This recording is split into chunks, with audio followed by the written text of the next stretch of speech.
Hello guys. आज हम आप लोगों को कवक क्या होते हैं उनके बारे में डिटेल में बताने की कोशिश करेंगे, यानी व्हाट आर फंजाइज। ठीक है, तो चलिए शुरू करते हैं। कवक पर्णहरिम रहित सुकेंद्रीय यानी केंद्रक से युक्त संवहन ऊतक रहित थैलोफाइटिक पौधे होते हैं।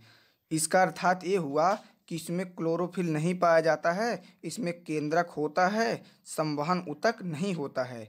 ये थैलोफाइटिक पौधे होते हैं। ठीक है, ये जड़, तना, पत्ती आदि में विभाजित नहीं होते हैं। कहने का अर्थ इसका ये हुआ कि जैसे हम लोग का गुलाब का पौधा आप लोग देखे ही होंगे या बाकी और पौधे जो मतलब देखे होंगे, उसमें पत्तियां दिखाई देती हैं, उसके बाद उसकी जो डाली होती है वो भी दिखाई देती है। जब उसको उखाड़ेंगे तो जड़ भी उसका दिखाई देगा। लेकिन ये जो कवक होते हैं, इसमें आप न इसका पत्ती का पता पाएंगे, ना जड़ का पता पाएंगे और ना ही इसके डाली का पता पाएंगे। ये तीनों इसमें एक ही रहता है। ठीक है, इसीलिए ये मतलब विभाजित नहीं रहता है। कवक का अध्ययन यानी कवक का जो अध्ययन होता है वो कवक विज्ञान के अंतर्गत किया जाता है। जैसे आपका बैक्टीरिया का अध्ययन बैक्टीरियोलॉजी, और आपका जो है वायरस का अध्ययन वायरोलॉजी, इसी प्रकार इसका जो है कवक विज्ञानी माइकोलॉजी के अंतर्गत किया जाता है। ठीक है, पर्णहरिम विहीन होने के कारण ये अपना भोजन स्वयं नहीं बना पाते। अब मैंने आप यहाँ पे बताया कि पर्णहरिम रहित होते हैं, इनमें क्लोरोफिल नहीं पाया जाता, तो इसीलिए ये जो अपना भोजन स्वयं नहीं बना सकते। ठीक है, अतः ये विविध पोषी यानी हेट्रोट्रॉफिक होते हैं।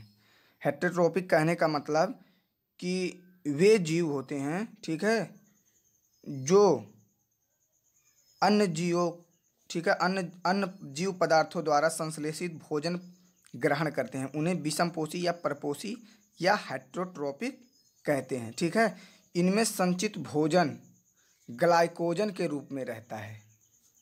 कहने का अर्थ ये हुआ कि इसमें जो मतलब इनमें जो भोजन होता है वो ग्लाइकोजन के रूप में रहता है। आगे देखते हैं। इनकी कोशिका भित्ति यानी सेलवाल काइटिन की बनी होती है। इनकी जो कोशिका भित्ति होती है वो काइटिन की बनी होती है। हम आपको बता दें कि जैसे मनुष्य की कोशिका भित्ति जो होती है वो सेलुलोस, पेंटोस तथा अन्य, ठीक है, अन्य निर्जीव पदार्थों द्वारा बनी होती है। इसी प्रकार इसकी जो कोशिका होती है ये काइटिन की बनी होती है। ठीक है, अब चलिए इसका वास स्थान देख लेते हैं। तो कवक संसार में उन सभी जगहों पर पाए जाते हैं जहां जीवित अथवा मृत पदार्थ पाए जाते हैं। कहने का मतलब ये हुआ, ये जो आपका कवक होता है, जैसे आप मान लीजिए गोबर है, ठीक है, गोबर या सड़ा गड़ा कहीं लकड़ी पकड़ी है, सब वहाँ पे ये जो उगते हैं।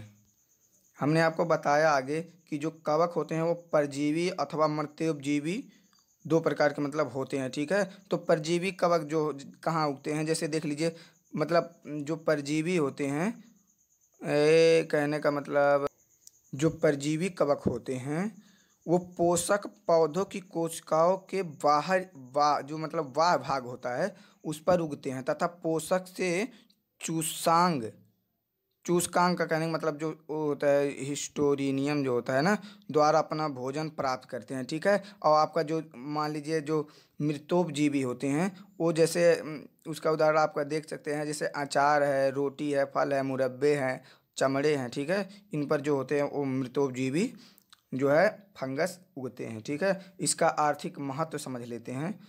तो चलिए देखते हैं। ईस्ट का उपयोग अल्कोहल उद्योगों में होता है। ठीक है, और इसका दूसरा देख सकते हैं, कवक से कई प्रकार के अम्लों का निर्माण होता है।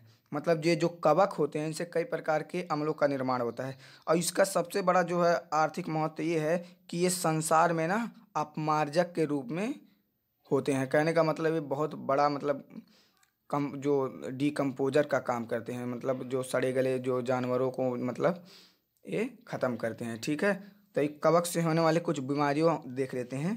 तो चलिए देखते हैं। जैसे दाद है, आम बात है, बहुत लोगों को दाद होता है। ठीक है, मैग्नीटाइटिस है और ओनिकोमाइकोसिस, देखिए ये ऐसा बीमारी है जो नाखूनों पर होती है। ठीक है, और इसका एक जो वैज्ञानिक एक देख लेते हैं, पीएच मिचैली ने जो है नोवा जेनेरा प्लेनेटेरम के अंतर्गत 900 कवकों का उल्लेख किया। उन्हें कवक विज्ञान का जनक माना जाता है।